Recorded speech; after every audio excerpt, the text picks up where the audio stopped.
Sejam todos bem-vindos ao canal Ronaldo Lima Oficial. Nesses últimos tempos eu tenho assistido bastante debate que ocorre na Musical FM, um programa de debate bíblico, onde o âncora, quem está geralmente moderando é o pastor César Cavalcante. Só que tem algumas programações que o César Cavalcante deixa o seu papel de moderador e vai ser o debatedor. E todo mundo que debate com o César Cavalcante, eu tenho percebido que já inicia o debate em desvantagem, porque o César Cavalcante é o dono do programa. Na posição do dono do programa, ele fala o que ele quiser e muitas das vezes quem está do outro lado, quem está se opondo ao posicionamento dele, ele é constrangido e muitas das vezes o que o César Cavalcante pode fazer durante o debate, se for feito pelo seu oponente, o César Cavalcante começa com vitimismo e muitas das vezes com desqualificação pessoal. Separei alguns vídeos e nós vamos ver todos eles após a vinheta.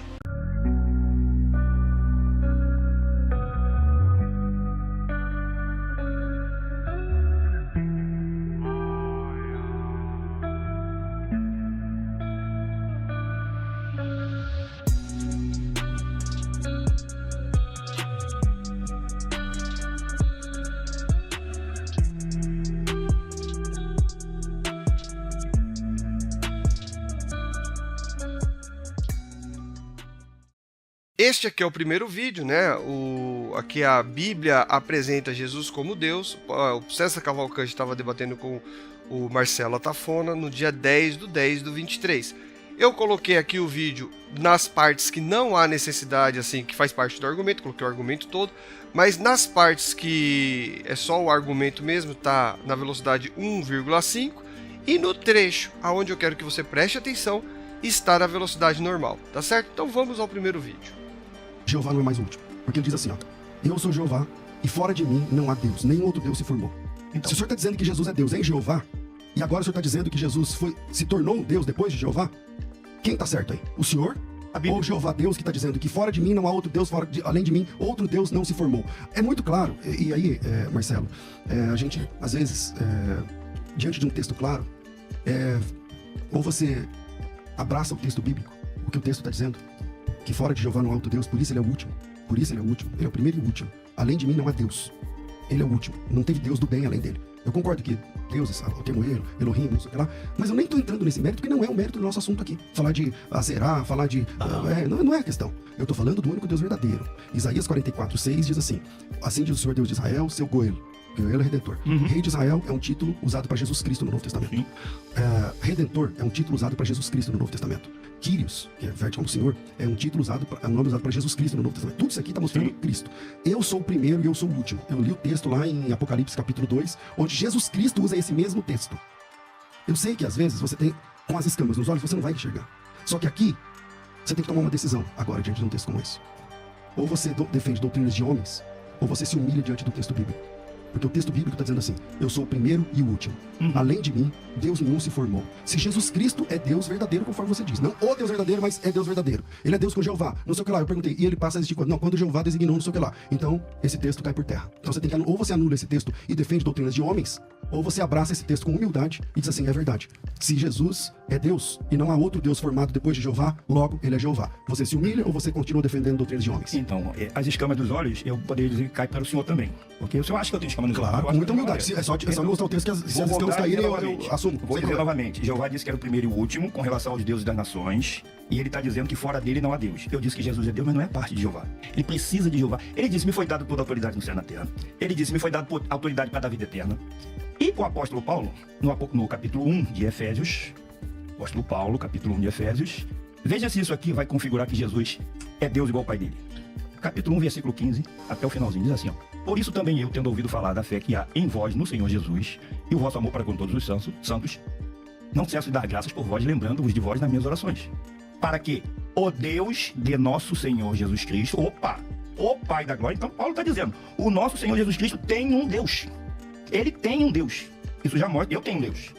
Significa o quê? Que tem um poderoso acima de mim. O Deus de nosso Senhor Jesus Cristo, aí ele identifica quem é. O Pai da glória vos dê espírito de sabedoria e de revelação no pleno conhecimento dele, sendo iluminados os olhos do vosso coração, para que saibais qual seja a esperança da sua vocação e quais as riquezas da sua glória nos santos. Aí ele vai falar uma coisa aqui sobre Jesus Cristo, o qual E qual a suprema grandeza do seu poder para conosco, os que cremos segundo a operação da força do seu poder. Aí ele fala do Pai, ó, que ele operou em Cristo, ressuscitando dos mortos e fazendo-se assentar à sua direita nos céus. Se Jesus fosse Jeová, o Pai não precisava fazer nada disso. Ele já estaria nessa posição. Então ele é colocado nesta posição. Aí ele diz, ó, muito acima de todo principado, autoridade, poder e domínio de todo nome que se nomeia não só neste século, mas também no vindouro. E sujeitou todas as coisas debaixo dos seus pés. Se Jesus fosse o próprio Jeová, por que o Pai sujeitou todas as coisas debaixo dos pés? Ele já teria isso sujeito. Eu só vou concluir aqui os versículos finais. E para ser o cabeça de todas as coisas, o deu à igreja, o qual é o seu corpo, complemento daquilo que cumpre tudo em todos.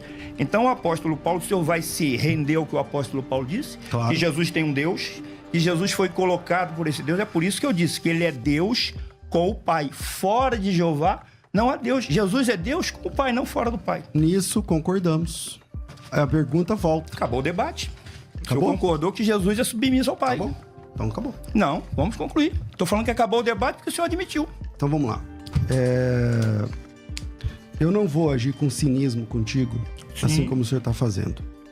Então Pode de homem, pastor. vamos novamente. Não vai ter repreensão? A mim o senhor repreendeu. Cinismo? Ô, Marcelo, pode me repreender à vontade. Não tem problema nenhum. Pode me chamar de cínico. Fique à vontade. Tá bom? Então vamos É lá. típico. Então, vamos lá. Eu apresentei essa palavra forte, que parece que você ficou ofendido. Não. Porque você disse, não, então assim acabou o debate, isso é cinismo. Isso é cinismo, tá certo? Então, eu não tratei você assim aqui. Eu dei 2 perguntas pra você que você não tem saído até agora, por isso você tá tremendo. Eu? Só que... pastor. Só que... Quem mudou me- o tema só do que- debate na hora só foi o que senhor. Quem mes- tremeu foi o Só senhor. que mesmo assim... Não, eu tô aqui defendendo Jesus e Jeová. Quero ter mantido. Jesus é Jeová. Não é. Então vamos lá. Continua. Vamos aqui pro texto. Eu não vou falar sobre a argumentação utilizada durante o debate, mas eu vou falar sobre aquilo que é normal durante o debate. E como nasce um debate? O debate nasce onde tem uma pessoa que tem uma opinião e tem a outra que tem uma opinião oposta ou diferente, né? E aí sim nasce o debate.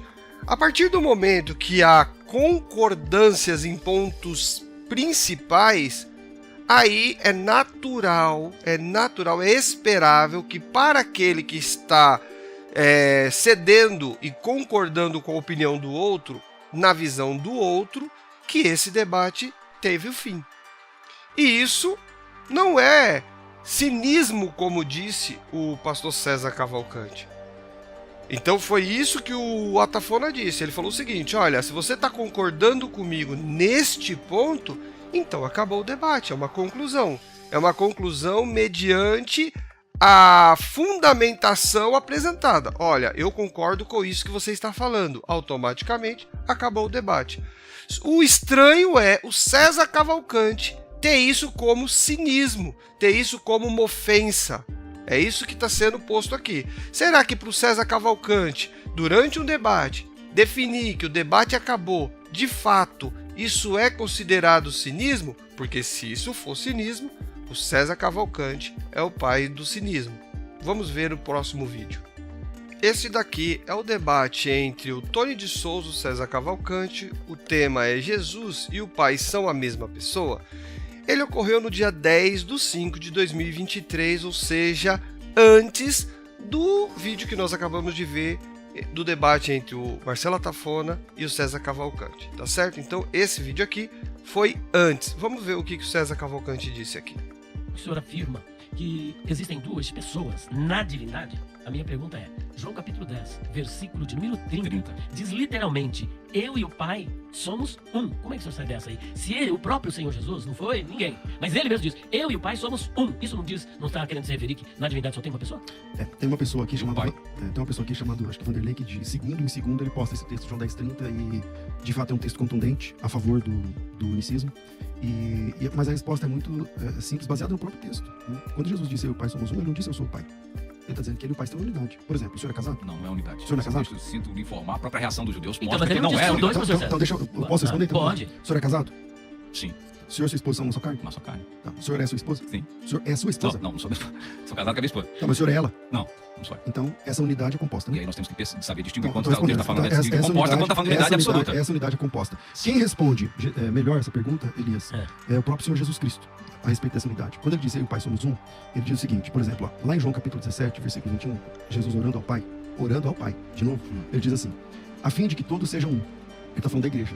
Todos sejam um. Como tu, ó Pai, o és em mim. Unidade absoluta. Como tu, ó Pai, o és em mim.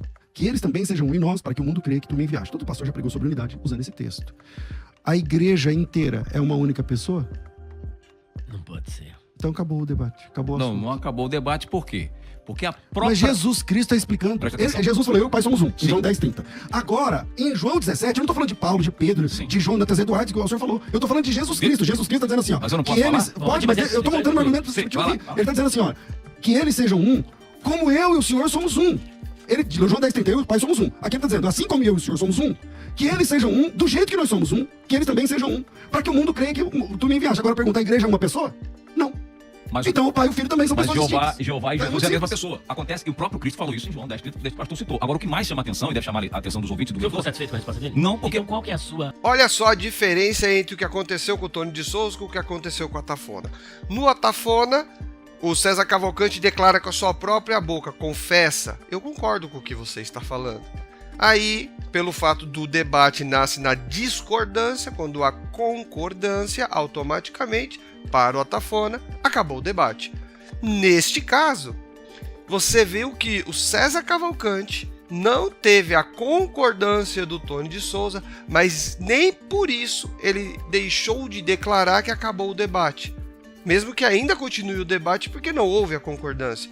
Lá, César Cavalcante disse que o Atafona foi cínico, agiu com cinismo. Como que nós podemos classificar essa atitude do César Cavalcante neste debate? Será que César Cavalcante vai assumir que ele foi cínico, que ele estava agindo com cinismo com o Tony de Souza? Eu acredito que não. Este que está aí na tela é o último vídeo que eu vou utilizar aqui. Ele é o debate entre o Ezequiel Gomes e César Cavalcante sobre o cristão deve guardar o sábado, que ocorreu no dia 14/1 de 2022, ou seja, antes do debate do Marcelo Atafona, né, que foi em 2023. Então, vamos ver aqui o que rolou nesse debate. Eu posso adulterar? Não, peraí. No Novo Testamento, não existe um mandamento para o cristão guardar o sábado. Não existe. No Antigo Testamento, não existe um mandamento para o não-judeu guardar o sábado, a menos que ele participe da aliança de Abraão. O que precisa ficar claro aqui é qual é o papel do sábado no Decálogo. O sábado no Decálogo, o descanso, se cumpre em Hebreus capítulo 4.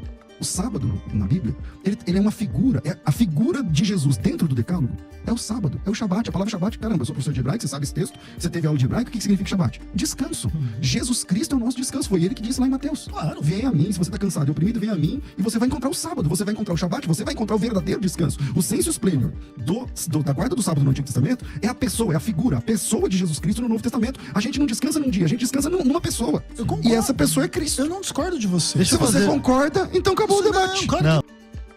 Para fechar esse vídeo aqui, nada melhor do que esta análise do pastor César Cavalcante. Ele diz que o Ezequiel Gomes concordou com ele, automaticamente acabou o debate. E foi a mesma estrutura argumentativa que o Atafona utilizou para dizer que também acabou o debate. Se o Atafona foi cínico lá, aqui o César Cavalcante também foi cínico. A mesma coisa, o mesmo argumento foi utilizado nos dois ambientes aí, nos dois debates. E eu penso que, na realidade, aqui demonstra que o que foi feito lá no debate do Marcelo Atafona foi, de fato, um vitimismo. O César, na posição de dono daquele ambiente, pode olhar na cara do seu adversário e dizer que ele está sendo cínico, ofender. Ele pode simplesmente pegar e falar que o debate acabou. Ele pode desqualificar o seu oponente. E o seu oponente tem que simplesmente baixar a cabeça, porque ali quem comanda é ele. Então, nesse sentido, é o que eu quero concluir agora, porque chegamos num entendimento que todas as pessoas que chegam no debate da Musical para debater com César Cavalcante, pelo fato dele ser o dono do canal, o dono do ambiente, todas as pessoas já iniciam com uma desvantagem, inevitavelmente, tá certo? Dessa forma eu termino esse vídeo. Um grande abraço, até a próxima. Tchau, tchau.